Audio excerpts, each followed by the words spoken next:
Welcome back to the channel. I just talked for 45 minutes and didn't hit record. Excellent. Today we're going to be taking a look at UFC Fight Night Tsarukyan versus Dan Hooker. Pretty decent cards, actually a pretty stacked card. I'm low energy now because I've just done this video fucking twice. Swore I have to start again. I don't fucking care. Fuck. There you go. No one's going to see it anyway. Fuck you, YouTube. First up, we've got Merrick Bujlo, whatever. Merrick Bujlo versus Denzel Freeman. I'm gonna go with Bujlo. I think he's got enough in the grappling to match Freeman when it comes to it. I think Freeman is favoured as the grappler. I think Bujlo's probably got enough to keep him on his toes and to keep it standing, more importantly. And I think Bujlo's going to do better work in the standing. And I think he's probably going to get a TKO over Denzel Freeman, to be honest with you. I think just is going to outclass him in the stand-up. And even though Denzel would technically be better grappling, I think Bujlo's probably got enough to stay standing and keep the fight where he wants it. So we're going to go with Merrick Bujlo by TKO. And I'm going to slow down before I just motor mouth my way through this whole video. Next up, we've got Nurullo Aliyev versus Shamrock. Now, you already know on this channel, we're pretty biased. You know, we always go with the UK fighter. Well, this time it's double so, because Shamrock is not only from the UK and we always pick UK fighters, he's also from my city. Okay? So, it's not like I can pick against them, because, well, even more so, not like I can pick against them. Because what if I'm in Aldi, right? And by some miracle, Shem sees this video. And he's like, yo, you there? Well, he's one of the 4 people that see this. He's like, hang on, lad, aren't you the fella that picked against me? And I'll be like, yeah, well, you know, Nurullo Aliyev's pretty good, like, you know, he's fought some decent opponents and that, lad. And then I just get absolutely snatched up and strangled. That could happen. And that's why I'm going to go Shamrock by round 2 submission. No, I'm joking. Yeah, I am going to go with Shamrock by round 2 submission, but it's not because I'm under threat of violence. Nurullo Aliyev is actually a pretty decent test. I don't think Shamrock should be as big an underdog as he is. This is the Tapology odds, so, you know, pinch of salt with that one. You'd have to check your gambling locale of choice, your odds of choice, with your bookie. But yeah, honestly, I think Shamrock gets it done. I do think it's a tough challenge for him. Like, actually a particularly tough challenge. Nurullo Aliyev is actually a really good, well-rounded prospect, as is Shamrock. But for both of them, this is actually a tough matchup. I'm going to go Shamrock round 2 submission. I think round 1's more of a feeling out process for both of them. And then in round 2, I think Shamrock just kind of, boom, snaps into action and manages to catch Aliyev by surprise, if that makes sense. Kind of sets a slower pace and then speeds it up really quickly and takes him by surprise. I think that's kind of the strategy. You got to lull this guy into a false sense of security. So yeah, I think Shamrock gets it done by round 2 submission. I'm fairly confident in it. And, you know, I wouldn't say I wasn't because I'm biased. No, I'm joking. Yeah, I am fairly confident in it. I think Shamrock by a round 2 submission. You just got to give Nurullo Aliyev his flowers because he's no slouch. And he's actually a pretty tough. It's actually a really scary matchup for Shamrock. I'm not going to lie to you. Actually a really scary matchup. So yeah, I want to go Shamrock by round 2 submission. On to the next one. Ryan Loder versus Ismail Nuradayev. Look, I don't rate Ryan Loder that highly anyway. Doesn't fight enough, you know. Doesn't fight enough. Getting old now. What, we're pushing 40. We're leaving our prime now. Probably out of our prime now. Maybe like 39, 38, something like that. Ismail Nuradayev, young, in his early 20s. No, he's not. Is he? No, he's not. Mid to late 20s. In his prime. Going against Ryan Loder, who's pushing 40. Nah, man. Nah. I'm going with Ismail Nuradayev. I think Ryan Loder might be able to... How fucking... Let's take a deeper look, shall we? So I can make an actual prediction. Yeah.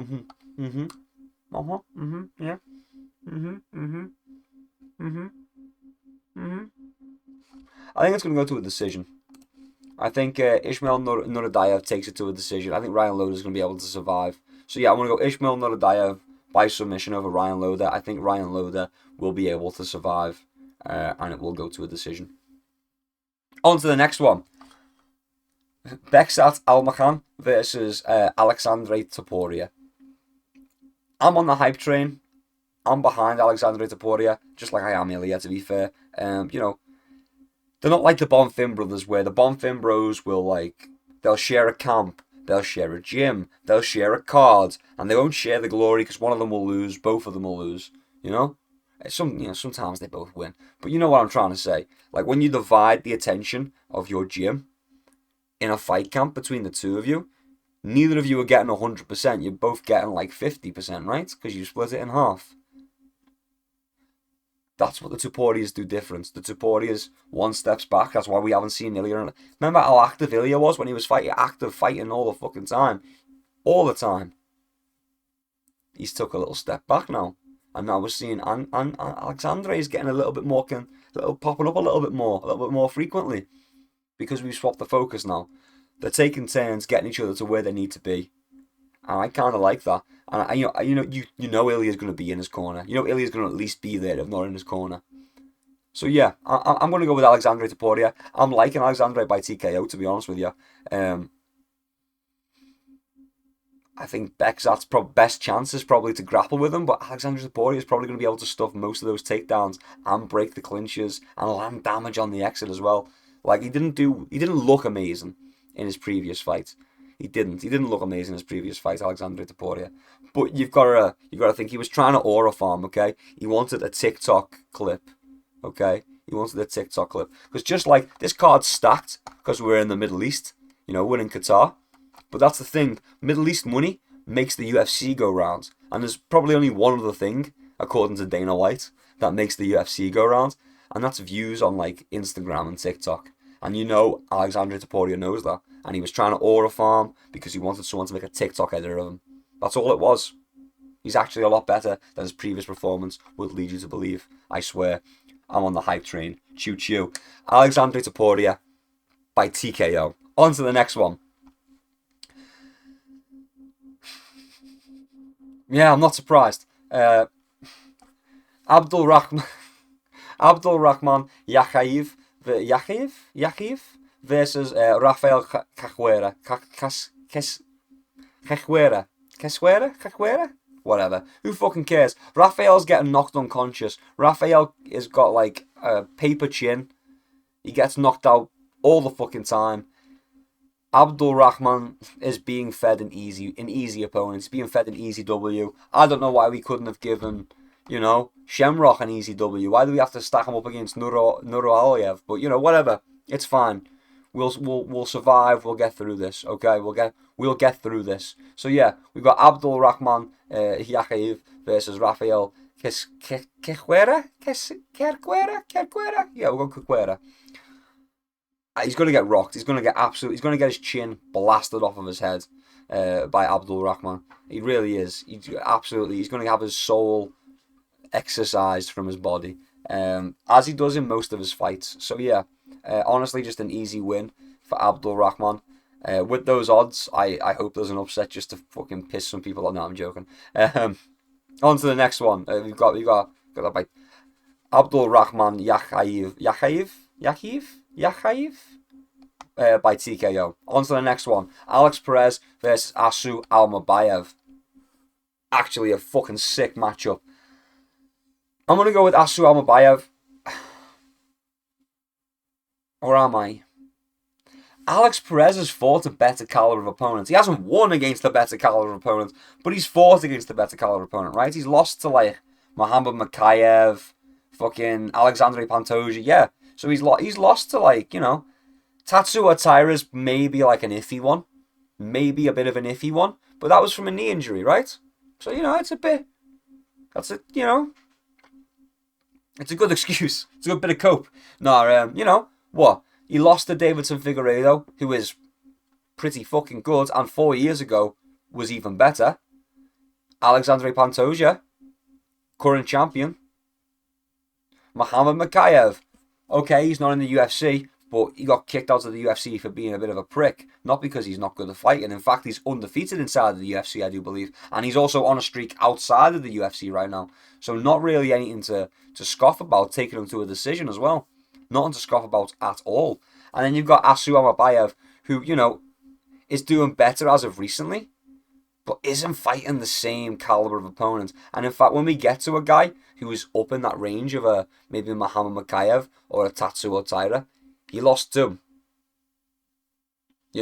And I don't think Manel Cap is the same as an Alexandre Pantoja. Now, Alexandre Pantoja 3 years ago probably isn't the same as Alexandre Pantoja now, dominant champion, has been dominant champion. But, comparably, honestly, it's a tough one. It is a tough one. Alex Perez being taller as well. Oh, that's a tough one. That's actually really difficult.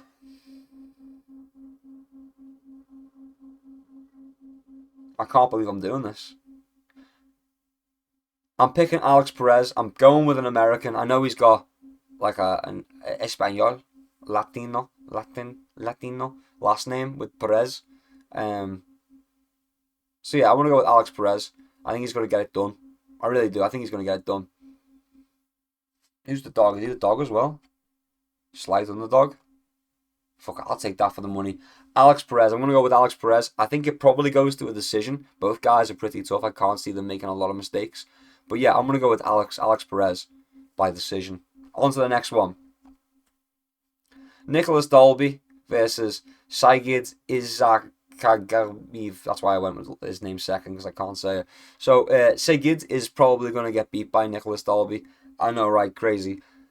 Some people are thinking, people are going to be thinking that he's getting fed an easy W, right? Yeah. I believe in Nicholas Dalby, okay? Nicholas Dalby's kind of a strange guy, kind of a strange equation to add into the mix, if you will. Not impervious,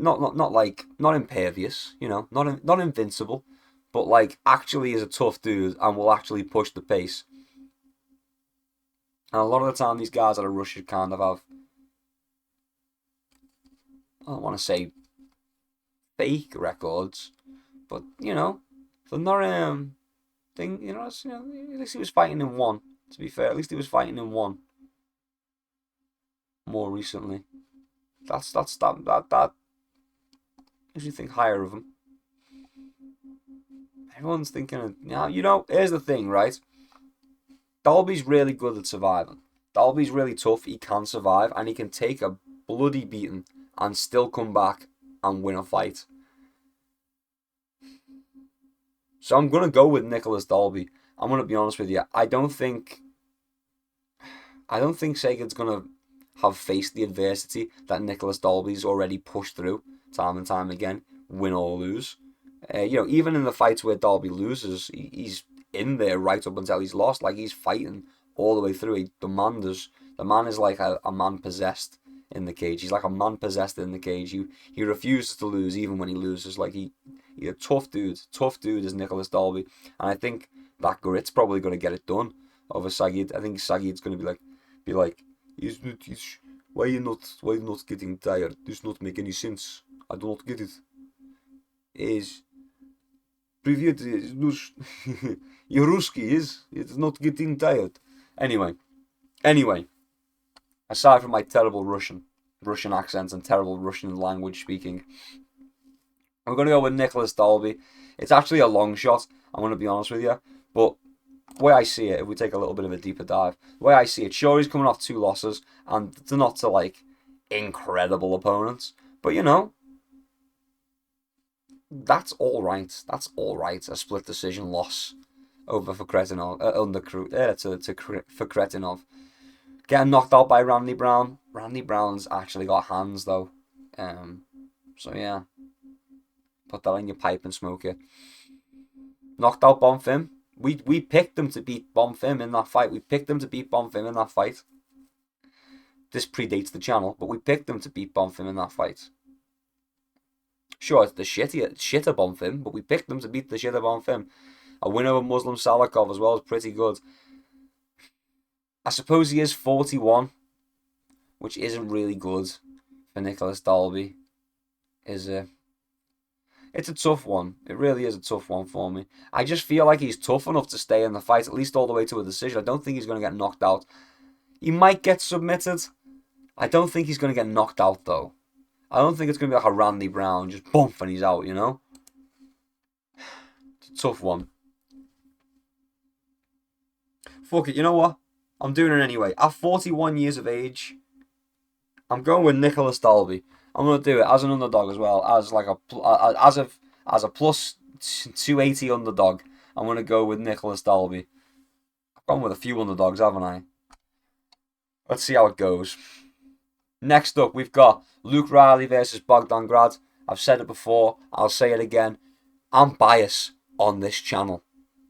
And not only is Luke Riley from the UK, therefore I have to pick him, it goes double. Because Luke Riley's from my city. I've been to Next Gen. I go places where I could accidentally bump into Luke Riley. So I'm going with Luke Riley. No, I'm joking. Luke Riley's really fucking good. Like, really, really good. Unless Bogdan Grad knocks him out, like flash KOs him, seconds into the first round. And when I say flash KOs him, I mean puts him out cold, like to sleep. Right? I don't think he's going to be able to win this fight. I think he's going to hurt him in round one. I think Bogdan Grad is going to hurt Luke Riley in round one. But that's what happens to Luke Riley. He gets hurt, he wakes up, and then he puts a fucking beating on you, man.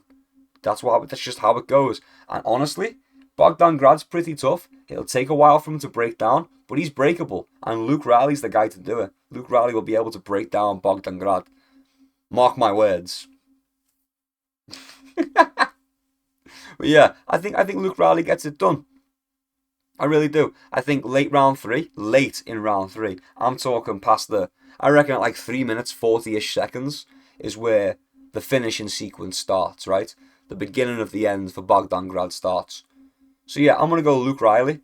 I'm thinking by TKO over Bogdan Grad. I think he dismantles him. I think he chips away at him until Bogdan Grad crumbles and he finishes him in the third.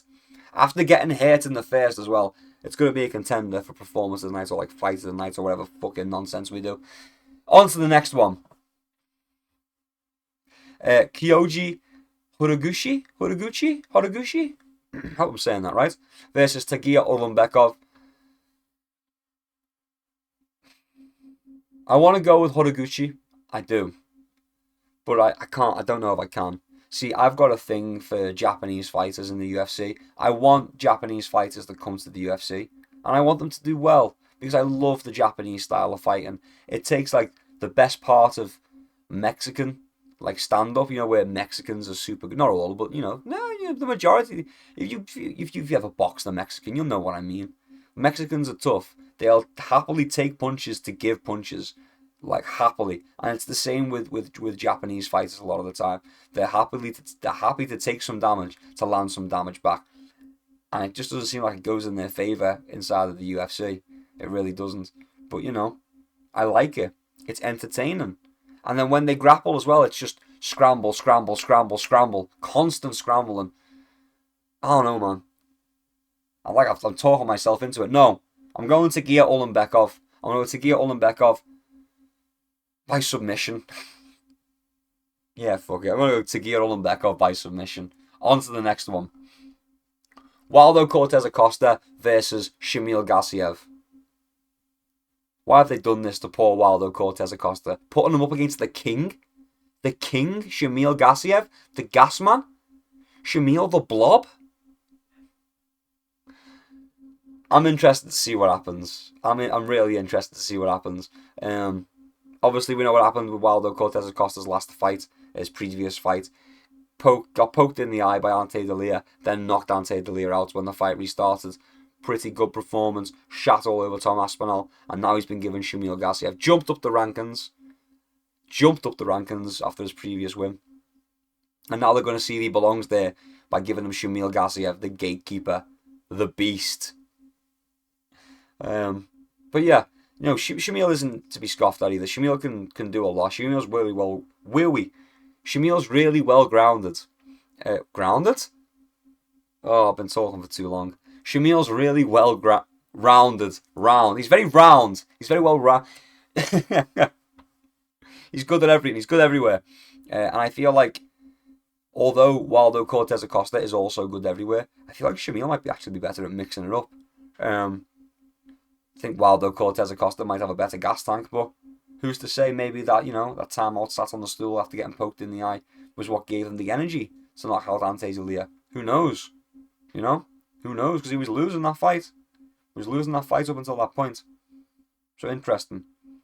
Interesting to see. Anyway, I'm going to go with Waldo Cortes-Acosta by a TKO. I do think Shamil has the ability to survive. He does have the ability to go toe-to-toe with Waldo Cortes-Acosta. But I do think Waldo Cortes-Acosta passes the Shamil Gassiev test. The blob test, the blob check. He passes his blob check. And does belong probably in the top 10, around the top 5 area. But yeah, on to the next one. I'm thinking Waldo Cortes-Acosta by TKO, if I didn't say. Jack Hermansson versus Moutebek Orobai. I'm going with Orobai. I think he probably submits Jack Hermansson fairly easily. I think he probably gets him down and submits him. I can't really get behind Jack Hermansson. And it's not like Jack Hermansson's terrible. Every time I see him, like on a card, I just think that time he fought Sean Strickland. And Sean Strickland whooped him. It was during COVID in the Apex or on Fight Island or wherever the fuck we were. Dead silence. And Jack Hermansson's getting whooped by Sean Strickland. And then in the final round, they come out to go toe-to-toe again. And Sean knows he's winning. And he's like, come on, Jack. I'm going to give you a chance to get back in this. Come on. And starts like coaching Jack. Starts coaching his opponent, And Jack Hermansson still didn't win. He had his own opponent was helping him win, and he still couldn't win. And I think about that at least once a week, maybe even once a day. I think about that. I think about, come on, Jack, quite a bit. So yeah, I don't know why that lives in my head rent free. I just remember it so vividly. Probably because there was nothing else going on because it was lockdown. Anyway, I'm going Moutebek Orobai. I'm liking a submission. I don't think Jack Hermansson's going to be able to stop the takedowns forever, at least. And I think once Moutebek Orobai gets him down and gets him settled on the ground, that's when it's over. I think Jack Hermansson, if for a moment Jack Hermansson accepts being on his back or being on the ground even, it's over. Orobai is going to find his way to that neck and he's going to choke him out. On to the next one. Volkan Oezdemir versus Alonzo Menesfield. I'm going to go with Volkan Oezdemir. While Alonzo Menesfield isn't terrible, it's just, a win over Umar Sy is alright. It's alright. It is. It's not terrible. Umar Sy, decent prospect before he got stopped by Alonzo Menesfield. Julius Walker. I picked Julius Walker to beat Alonzo Menesfield, and I was wrong about that. So, take that. And I picked Carlos Solberg. This is before the channel, but I did pick Carlos Solberg to beat Alonzo Menesfield off the top of my head. This predates the channel. This predates prediction videos. But yeah, I remember picking Carlos Solberg to win. And I definitely remember picking Julius Walker to beat him and being disappointed. And then, did I go with Alonzo Menesfield? No, I went with Umar Sy. I went with Umar Sy to beat Alonzo Menesfield as well. Yikes. Oof. Now I'm seeing why they're putting this fight together. Yeah, I'm gonna go with Volkan Oezdemir. I am. Yeah, fuck it. I'm gonna go with Volkan Oezdemir. Tough one. I think it goes to a decision either way. I think it does go to a decision either way. I don't think either guy. I think both guys are quite well matched, and I think it's going to be a pretty close decision. Who do I pick? I'm probably going to go with Volkan Oezdemir. Maybe just, I don't know though. Okay, I'm going to go with Volkan Oezdemir. I'm going for a walk. I'm going for Volkan Oezdemir. Yeah, I'm going for Volkan Oezdemir by decision. On to the next one. Co-main event time. We've got Bilal Muhammad versus Ian, my wife's ex-husband's last name, Gary. Ian fucking too smiley Gary. Ian friendly guy Gary. I don't like either of these guys, actually, now I think about it. I don't really like Bilal. I don't really like Ian. I'm picking Ian to win this one. Every time, I follow both on Instagram because I like to stay in the loop. And whenever Bilal puts something up, I'm always like, who's that guy? Oh yeah, it's I always forget his name. It's Beal. Beal Muhammad. But yeah, I always forget his name, Bilal. But yeah, and then likewise, whenever Ian Gary puts a post up, like an Instagram story or some shit, and I get a notification, it's like Ian the future Gary, Ian the future Machado Gary, and it sickens me to my core because it's probably true. Ian Gary's a really good fighter. Like, Ian Gary is insanely good. His only loss in the UFC is to Shavkat, and that was on like less than 2 weeks' notice. I'm fairly sure.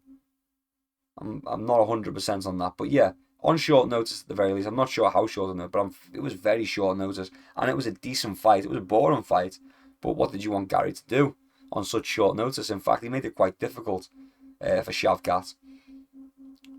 Did it go to it? Was it a unanimous decision for Shavkat, or was it split? It was unanimous, yeah. It was a tough fight, though. It was a close fight. And like I say, Gary on short notice. I think Gary with a full camp probably gives Shavkat a lot more problems than he did in that fight. With time to prepare for his style anyway, I think he gives him a lot more problems. But yeah, I don't like Bilal. I really don't. I don't think he's going to be able to grapple Ian Gary. I think Ian Gary is going to be too long and too strong. And too skilled as well. Ian Gary can grapple. Gary's got some decent judo and some decent jiu-jitsu as well under his belt. And although Bilal can chain wrestle, people give Bilal's grappling far too much credit. Okay, welterweight grappling is fucking trash, and Bilal's just one of the guys that happen to do it. Right? Bilal's just, no one could grapple at welterweight. I'm just gonna say it now. No one could grapple at welterweight. There was like 2 guys that could grapple. Okay, Bilal was one of them. The other one was Usman. You know? And just for the I mean, I suppose Colby Covington as well, I suppose. But yeah, there's like 3 guys that grapple at welterweight. You know? Like, it's very, very weak in the grappling.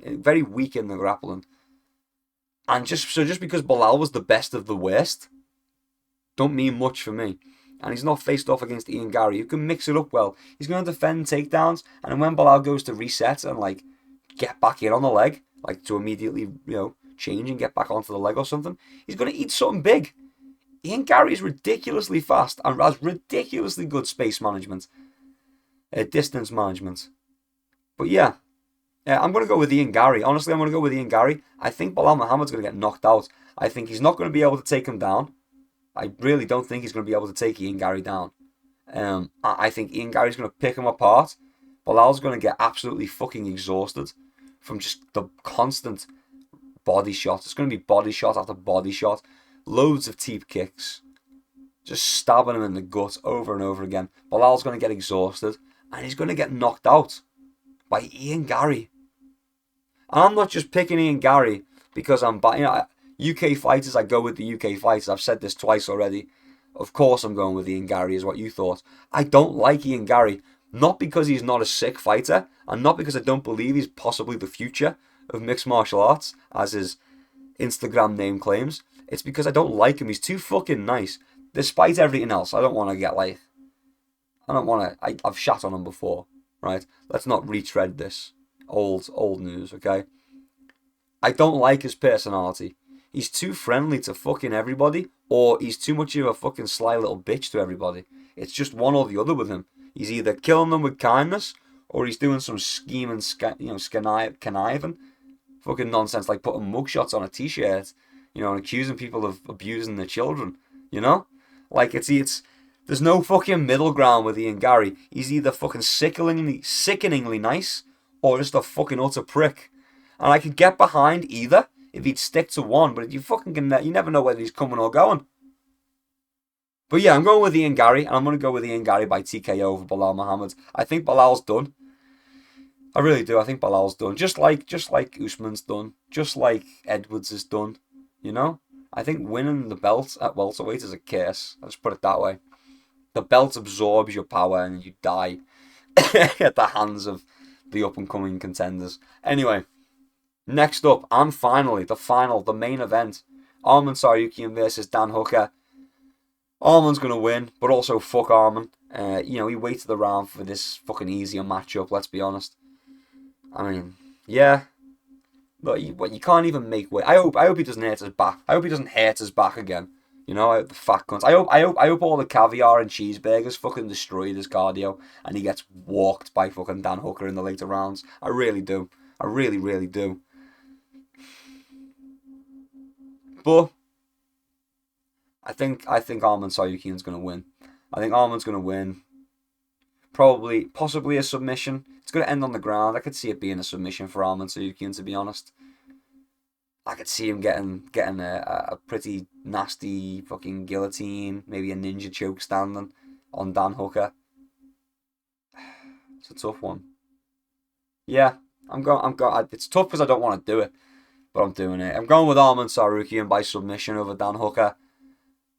Dan Hooker's probably better in the stand-up, probably a better build as well for the stand-up, but not so much for the grappling. And I think once it gets to the ground, Dan Hooker's pretty much done for when he's there, to be honest. I hope not. I hope Dan Hooker absolutely starches Arman. I hope Arman's gas tank's gone, Dan Hooker stuffs all the takedowns, and then Arman's like fucking gassing, struggling to breathe, eating body shots every time he tries to take a breath. He's just fucking choking on the air, you know?